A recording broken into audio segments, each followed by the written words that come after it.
We are highly likely to have a recession. I know from a whole lifetime of watching the economy that no one can predict exactly when the next recession comes. No one can predict how bad it'll be, and no one can predict how long it'll last. Let me remind everyone of what the National Bureau of Economic Research, an agency of the United States government, partly private, partly governmental, keeps track of these ups and downs. Our capitalist system that we live in is very unstable. What that means is every 4 to 7 years, and that's what we know, having looked at it, it has a crash. We have a lot of words for that. Recession, depression, boom and bust, crash, crisis, downturn, upturn. The instability is baked in to the system we live with. You ought to wonder yourself whether we ought to be accepting it. A lot of efforts have been made over the centuries to try to do something to get rid of that instability. But so far, capitalism has not found a way to do that. Well, let's take a look at this century, the 21st century. We had a crash in the spring of the year 2000. It had a name, the dot-com crash. Then we had another one in the year 2008. 7 to 8 years later, right? That's the average. That was called the subprime mortgage crash. And then in 2020, again, you see not 4 to 7, a bit longer. Remember, 4 to 7 is an average. There's some longer, there's some shorter. And so in 2020, we had one, we gave it a special name. We called it the COVID crash of 2020. And here we are, 5 years later. 5 is a number that comes between 4 and 7. That's the average. So we're now readying for the next one. We don't know exactly when it'll happen. We don't know how long it'll last. And we don't know how bad it'll be. But we're due.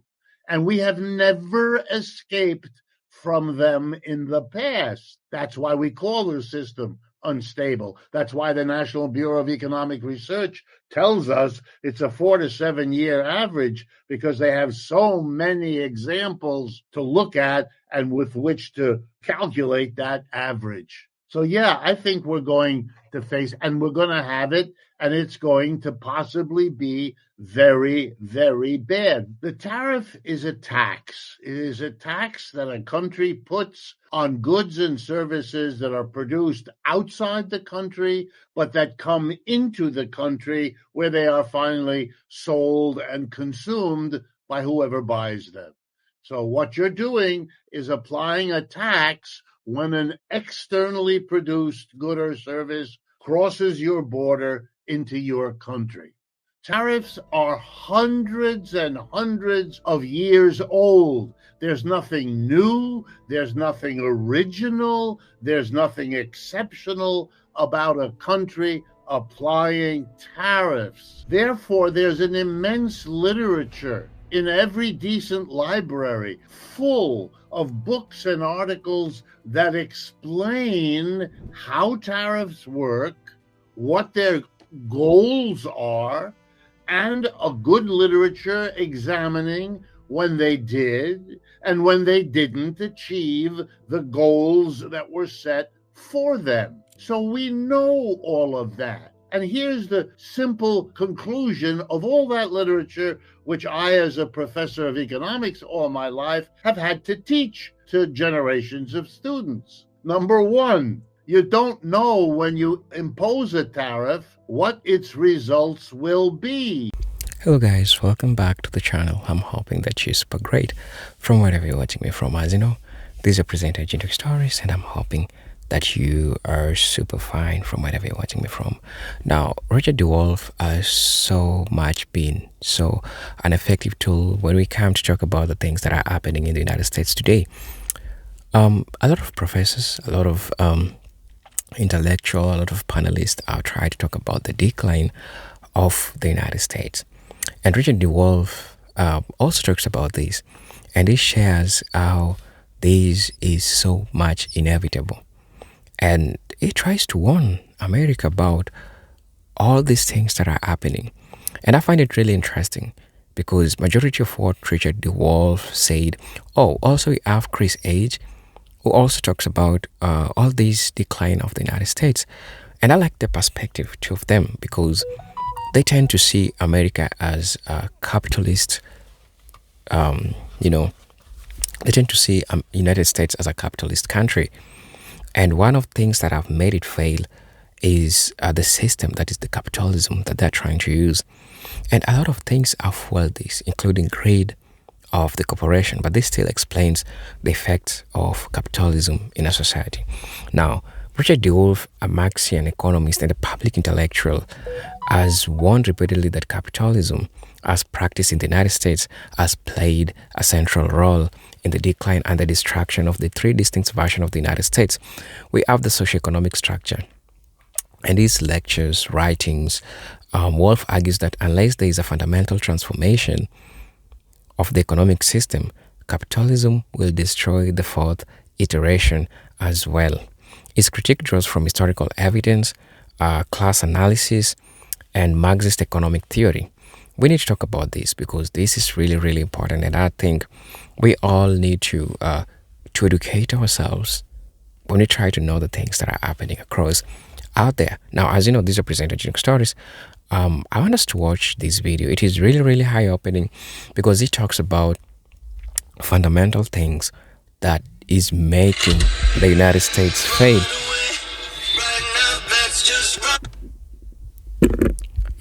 Sorry about that. Fundamental things that is making the United States fail. So I want us to watch this video. I'll be back and then we're going to be talking about this. But until then, let's watch the video. For those who are watching us for the first time, welcome to the channel and thank you for always staying tuned to watch my videos. Let's watch the video. I'll be back.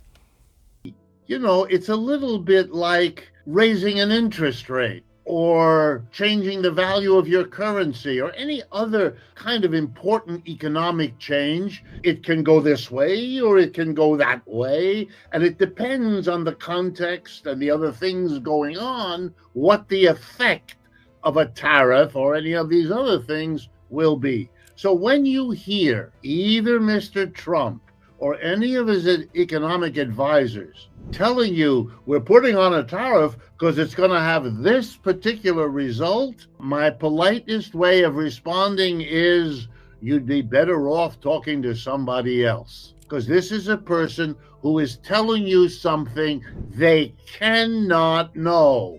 Okay, now let's be concrete about what is going on in the U.S. right now. Mr. Trump, in order to look like he's the big, powerful leader who's going to bring us, just like your clip said, riches beyond imagination and all the rest of that kind of talk, he is levying tariffs on our neighbors to the north and south, Mexico and Canada, on our European, I was about to say allies, but that's not so clear anymore, and on all the dirty 15 and all the rest that are being talked about. And that's going to mean that if you buy something from Canada or Mexico or Europe or any of the others that have a tariff, you're going to have to pay more money. You're going to have to buy the object and pay whatever it costs, plus the tariff, which is a tax imposed by the United States on these goods and services coming in, which will be charged to you, the buyer, and that money you pay will go to Uncle Sam. So, for example, you'll have to pay $20,000 for a motor scooter made in Italy, say, and if it's got a tariff, an additional, I don't know, $1,000, $5,000, depends how high they set the tariff, that will go to Uncle Sam. So you'll be out more money. Now, let's take a look at that. Right there, before we take another step, here's the logic. A tariff will raise the prices of the goods that are affected by the tariff. If we're not going to bring in avocados from Mexico, because that's where most of them come from, without a tariff now, if we're going to put a tariff on them, that's the threat. Well, then your avocado, however you eat it, is going to cost you more. Long story short, it's going to worsen the inflation. Wow, that's serious. Do we know in advance that that's going to happen? No, it could be offset by something else. If, for example, the cost of oil and gas were to collapse and we were to suddenly go back to $2 a gallon to fill our car at the same time that we impose tariffs, then the one would offset the other and there might not be an inflation. Is that possible? Yeah. Is it likely that oil and gas prices are going to collapse? No. Which means it's probably going to be inflationary. And I could go on and on and on. But there is something about the tariff program of Mr. Trump where we can know in advance what the result is. Here's the one example. If you impose a tariff, but you leave the impression on people that the tariff might not last that long, that the tariff might be raised or lowered in the near or even medium future, then you are doing something very dangerous. Why am I telling you this? Because Mr. Trump has been doing that. He's imposed a tariff, then he's taken it away. He's imposed a large one. Then he said he's going to do instead a small one. It's not clear if they're going to last for a few months or a few years or indefinitely. That is important for the simple following reason. Every large corporation that either does business abroad, which is most large American corporations do that, or even if it doesn't, but it depends on buying things from abroad or selling things from abroad and so on, they have to calculate, should we invest, for example, if we're doing well in a new factory?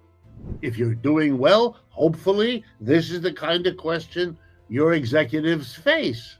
But now with Mr. Trump, here's what's happening. They're not investing because they can't decide where. Two of the largest Japanese companies that make automobiles, I won't mention their names, but you all know them, have just informed the Mexican government that the plans they had told them they were going to build more Japanese automobile factories in Mexico. There already are a bunch. Almost every automobile company does something in Mexico, but they just announced they're not making the investment for the time being. They may in the future, but they're holding back.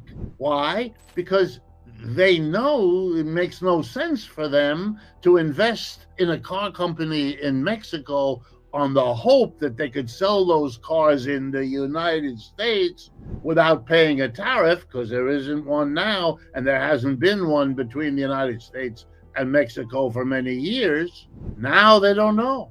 They don't know where to put it. Maybe they should build it in Texas.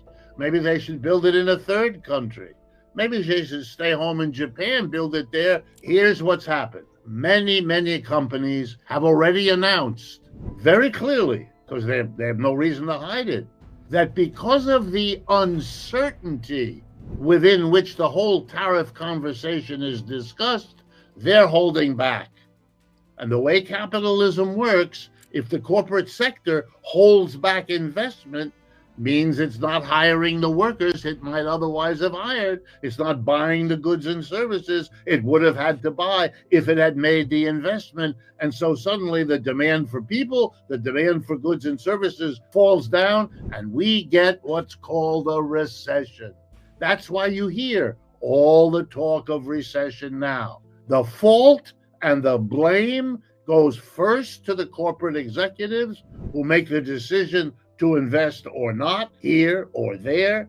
You know, we are all, let's remember, we are all held hostage. If you live in a capitalist system, we are all held hostage for our jobs, our incomes, and everything else by the decision of the tiny minority of top executives who make all the investment choices that we have to live with. And what Mr. Trump, his fault is that he's making life so uncertain for them, forget about us, for them, that they're reacting in the way they normally do. And so all of us are wondering whether we're going to have a recession and how badly it's going to affect you, me, your family, my family, our town, your community. and so on. I don't want people to believe that there's no way out or that we're trapped. Not at all. I want to understand where we really are. I think there are all kinds of ways that the United States, which remains a rich, powerful country with an awful lot of well-educated, smart, thoughtful people, a strong working class, we have a lot of resources at our disposal. We are not in a desperate position. We are desperate if you want to keep the empire going. That's over. And that will show you all kinds of desperate efforts, because that's a long shot. But if we stop that, if we actually mobilize the resources that we possess as a nation, then everybody else in the world will sit down and work something out. They will, because the rest of the world is frightened now by what is happening in and by and from the United States. Don't dismiss the shaking heads of the leaders of Mexico and Canada. They don't want to be at the receiving end of what looks to them to be hostile, strange, aberrant, desperate behavior. If Canada cannot sell its gas and oil to the United States, it'll probably sell it to China. Really? That's what happens when you go down. You flail and you hurt others, and it comes back to hurt you.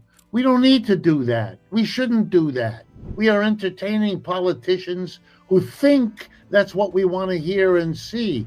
Let's make it clear to them. No, that's not what we want. That's not a solution. That actually makes the problem worse. I actually believe, but I'm happy to be shown to be wrong, that most of the rest of the world, including Russia, China, and others, are more than willing to sit down. We will have our differences. We will have to negotiate. In order to get what we need, we'll have to give stuff up. Sure, but what's the real alternative? Not the make-believe alternative, not the big bloviating, none of that. Stop. That's a dead end in all the meanings of that term. Let me begin by reminding everyone that the stock market is not the same thing as the economy and never was, and you shouldn't read one off of the other. They have their own sets of determinants that are not identical. It is possible for the market to go up and the economy to be in trouble, and it's possible for the economy to be in good shape and the market is in trouble. So keep that in mind. That's an important caveat, because the short-circuiting of that difference is common in the media. They will infer one from the other. You'll see presidential races in which one side says the economy is good. Why? Because the market is going up. And the other side says the economy is terrible and that the market going up doesn't change that. That's an awareness that they're different, but it's being used in a crude way. I want to make the case that you should keep it in mind, because it is really the truth of this situation. Okay, I'm going to mention three things quickly that I think contributed to the remarkable breakdown of the market on Monday and Tuesday of this week. It's not yet clear where that's all going. It's bouncing around, but the drop on Monday was unmistakable. 1,000 points on the measurement and so forth. Okay, the first thing is to remind everyone that capitalism is a system of cycles. That's the politest word we have for this phenomenon. Here are some other words: bust, crash, crisis, recession, depression. I could go on. Every 4 to 7 years, according to the National Bureau of Economic Research, a well-respected agency of the U.S. government, on average, every 4 to 7 years, capitalism, wherever it is, has a downturn. Some of them are short and shallow. Others of them are long and deep. The Great Depression of the 30s, long and deep. The collapse in 2020, very deep, short. The one in 2008 and 9, deep and short. Medium length in terms of how bad it can get. So if you're using this 4 to 7 year average, and if the last one we had was in the year 2020, the so-called COVID breakdown, well, it's 5 years. So it's pretty much on schedule. We are, to make a long story short, we're kind of due for another one. Nobody should be surprised. And if you read the financial press, there are plenty of people who have done this little arithmetic, and they know we kind of could be due for another one. Number two, we have a very volatile volatile administration. I mean, on again, off again trade war, on again, off again tariffs. The latest one this morning, a 200% tariff on European wine, I believe it was. You know, this is a politician who has discovered that thanks to the Congress, the tariff is something he can do. He can be a cowboy with the tariff because he can declare them without having to go through any sort of procedure with any other branch of government. He just has the budget. Anyway, here's the point. The uncertainty, and there's a story in today's Wall Street Journal that the Business Roundtable has been having meetings with Trump, and the lesson of all of it is clear. This level of on again, off again produces what economists call uncertainty, which is always a problem in economics, and now it is an exaggerated uncertainty because of literally 2 months of on again, off again. No business in their right mind would move production from China to Ohio or from Mexico to New York based on this craziness, because to move a production facility is very expensive and takes a lot of time. In short, it entails risk, and that risk would become crazy if you undertook the expense only to have a president like this undo the tariff a month or a week or a year after you have undertaken this expense. Bottom line, one of the reasons we may have a recession, like one of the reasons for last Monday's collapse, is that people are calculating that the logical thing most big businesses will do in this situation is hesitate, not invest, postpone a planned investment. And as we have learned ever since Keynes forced us to see it, a capitalist economy is always held hostage by the investor. If they invest, well, then the circular flow of the economy works and we keep our job. If they decide to hold back, which their free enterprise allows them to do, then we all suffer the consequences that they're not investing the money, that the money is sitting there waiting. Mr. Trump maybe never had that explained to him, but he is increasing the uncertainty, therefore the risk, therefore the hesitancy, and therefore the arrival of the next recession we're due for at any moment. And what you saw on Monday was crystal clear, an exemplar of that. Why? Because the night before, on a Fox interview, the interviewer had asked Trump directly,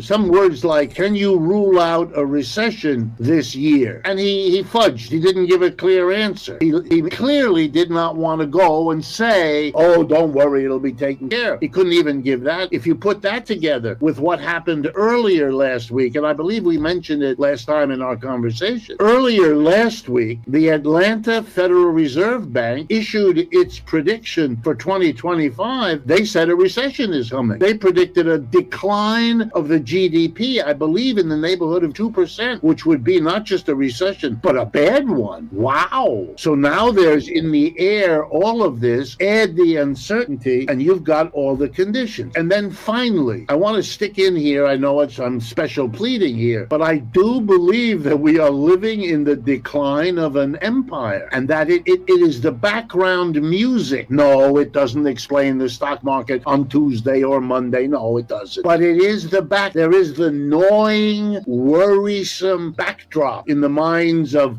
Jamie Dimon or anybody else in Wall Street that maybe we really are. Maybe what a few folks are saying. I'll pick one in their world. Ray Dalio, very important investor, Bridgewater, one of the biggest hedge funds in the world. He keeps telling people, that's what I see, that's what I see. Even if you don't believe him, it's in the air. You put those things together and you can have a panic day on Wall Street like last Monday, and you better pay attention, because typically the crash doesn't all happen at once. It shows you, it smells already in advance, and that's what I think Monday represents. If you keep performing the way Mr. Trump is, with the on again, off again, forget whether it gets worse and worse in terms of the higher and higher tariffs. Even the uncertainty of whatever the level is, on and off and on and off, you are teaching the world a lesson in addition to what we've been talking about in terms of a declining empire. If the G7 now accounts for 28% of total output in the world, but the Chinese and BRICS together account for 35% of the total output of the world, which are roughly what the numbers are, then you are training the world into reevaluating each country's situation. Who are we borrowing from? Who are we selling to? Who are we buying from? Because the very uncertainty of Mr. Trump's behavior, on top of the shifting global wealth allocation, means that countries need to make a long story short, more business with China and the BRICS and less business with the G7, because anything else is stupid. Anything else puts you at a level of risk you have no. So you would rather be selling to the rising BRICS configuration. So Canada produces electricity. Who needs electricity? China and the BRICS. They're desperate for electricity. Sell it to them, which they can do. If you have steel and aluminum that the Americans are an uncertain market for, shift. And Michael is right that you don't shift everything all at once. That's too expensive. That's too risky. But if everybody shifts 5%, 10% of their business from one of these areas to the other, the impact accumulated on the United States will be devastating. But that's in the cards anyway. Take away Trump. It's been going on before Trump. It will continue after Trump. It is subject to forces he cannot control. And the effort to control what you cannot is often reflected in the kind of herky-jerky that you're seeing, because he set himself an impossible task. It's a little bit like Michael saying, you can't have a 2-month policy to achieve a 5-year program. This makes you crazy, because you'll be so disappointed at what you get after 2 months that you, instead of reevaluating, you can't do it, you'll try some other policy, hoping it will do in 2 months. But that's not your problem, the right policy. Your problem is you don't understand, and we live in a country that, we've talked about this now many times, whose reaction to the declining empire, to the rise of the BRICS, is a combination of denial about what's going on, and then the fantastic imagination that if you send the Seventh Fleet to the South China Sea and you make a lot of noise about Taiwan, you're going to slow or stop this process. You're not. It hasn't worked for 20 years. There's no reason to believe it's going to work now. You can pivot to Asia all you want. It's not a plan. Hello guys, welcome back to the channel. I'm hoping that you are great. I hope that you're super fine from wherever you're watching us from now. There's so much things that Richard Wolff have tried to explain to the public in regards to the things that are happening. And across a number of things, I collected important information that I really want to share with you, because I believe it's important for us to have to talk about this, to discuss this. It really forms part and parcel of the United States, and this is affecting other countries. For instance, the tariffs that were pushed towards product, this has affected economic shifts, and that it has led different countries to make certain decisions that they didn't want to do. But at the end of the day, America claims this is a protectionist policy that helps it still remain in the game. But the world doesn't seem to see it like that. This is a sign of a fall. Now, the first U.S. colonial to civil war era, which happened in 1776 to 1865, Dr. Wolff identifies the first version of the United States as the early capitalist economy built on settler colonialism, chattel slavery, and land expropriation. This phase was dominated by agrarian capitalism in the South and commercial capitalism in the North. The economic contradictions between slave-based economy and wage-based capitalist economy eventually led to the irreconcilable differences, culminating into civil war. According to Wolff, the class interest tied to this economic system tore the country apart, right? Demonstrating how capitalism, when unregulated and unbalanced, can produce internal conflicts, severe the destruction of the unity of the nation. And this is just how it really started. This is a really great point, because he gets to discuss the phases and how it all started. We also have the second phase, the second U.S. Reconstruction to Great Depression. That's in 1865 to 1930s. After the Civil War, the U.S. entered its second phase, marked by rapid industrialization, urbanization, and the rise of monopoly capitalism. The economy shifted towards factory-based production, dominated by tycoon, Rockefeller, and Carnegie. This era saw massive wealth inequality, labor exploitation, little government regulation. Wolf highlights how the unchecked greed and speculative excesses of capitalism culminate in the Deep Depression of 1929, devastating millions of working class Americans. The system once again collapsed under the weight of its contradiction, overproduction, underconsumption, and financial speculation. Now you get to understand how all these crazy things have been happening. And right, these are just the phrases where we have a group of people who control and own factors of production. And this shows you how this all has led to the fall of an empire, that's the United States. And we're trying to discuss phases, how these all started, right? Now, the third phase is the third U.S. New Deal to neoliberal era that happened in 1930s to 2008. Now, the third version of the United States began with the New Deal reforms under President Franklin D. Roosevelt, which were responses to capitalism failure during the Depression. These reforms included Social Security, minimum wage laws, and public work programs that reigned in the excess of capital and empowered labor. This era lasted into the 1970s, fostering a strong middle class.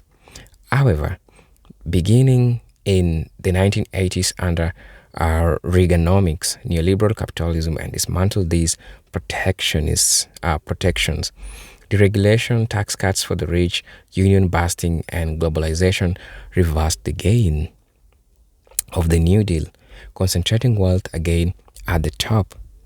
Wolf argues that this erosion of post-depression reforms led to the 2008 financial crisis, signaling the collapse of the third U.S. Now, I'm also going to be talking about capitalism, inevitable crisis tendencies. Wolf's analysis draws from Marx's critique that capitalism is inherently unstable because it prioritizes profit over human need. He points to how each of the previous U.S. versions ended in massive crisis due to systemic inequality, right, labor exploitation, and economic contradictions. It stresses that profit-driven logic discourages long-term planning, encourages risky financial behavior, and ignores social welfare, factors that repeatedly bring the system to collapse. Without democratic control over the economy, capitalism is prone to repeating these destructive cycles. I'm also going to be talking about the role of class conflict. This is something that is happening in the United States. We have the top 1% and the bottom 99%. And there is a huge class struggle because there is so many economic shifts. And before anybody makes it, something happens. And the more you realize something has changed and things has changed. Now, the role of class conflict. A key component to Wolf theory is class conflict. In each historical phase, the struggle between those who own the means of production, that is the capitalists, and those who sell their labor, that is workers, intensified. These tensions were only temporary, subdued by reforms of war, but never resolved. The capitalists consistently reasserted control, reversing gains made by workers. In his view, the working class is trapped in a system where they produce the wealth but receive a shrinking portion of it. That's a true definition of what's happening in the United States. This growing disparity feeds social unrest and eventually destabilizes the system. Also, I'm going to be talking about the fourth U.S. crisis in the post-2008 to present day. Now, Wolf warns the U.S. in its fourth iteration, but it is on a similar trajectory towards collapse. The 2008 crisis revealed deep flaws in financial capitalism. Instead of reforming system, elites used state resources to bail out corporations, while foreclosing on millions of homes. Income inequality is at historic high. Student debt has exploded, and the working class is burdened with precarious employment. This capitalist class has captured both political parties, ensuring that no substantial reforms is possible. Wolf sees these conditions as a sign that this fourth version of the US is unstable. You understand that capitalism and democracy is inversely proportional, and I'll explain. Because capitalism has led to the erosion of democracy. Now let's talk about it. According to Dr. Wolf, right, capitalism don't just affect economics, it corrodes democracy. Corporate interests dominate campaign financing, lobbying, and media silencing the voices of the working majority. Decisions about investments, employment, and production are made by a small capitalist elite, not by democratic process. This concentration of economic power translates directly into political control. Wolf asserts that you cannot have a genuine democracy in a capitalist economy because the power is wielded privately and democratically in the boardrooms, not in the voting booths, right? We have the illusion of consumer choice and freedom. Dr. Wolf also critiques the capitalism idea of freedom, often equated with consumer choice. He argues that choosing between brands of toothpaste is not meaningful freedom when your livelihood, healthcare, housing, and education are insecure. Capitalism creates the illusion of abundance while denying many the basic conditions of life. This distortion of freedom masks the exploitation at the heart of the system, luring people into accepting their subordinate while blaming themselves for systemic failure. Right. So this is the following that how this happens, and it really affects how these things are being done. And you see how the fall of the United States is really inevitable. So I really want to know what you think about this video. I didn't have much to say, but just to learn from each other by watching the video and just doing a little research and also talking about the same things that are happening. So let me know what you think about this video. If you're watching us for the first time, I'll ask you to subscribe to the channel, join my membership, and really get to see what we can offer you. But until then, let me see you in my next video. Peace, love, and harmony. Salute.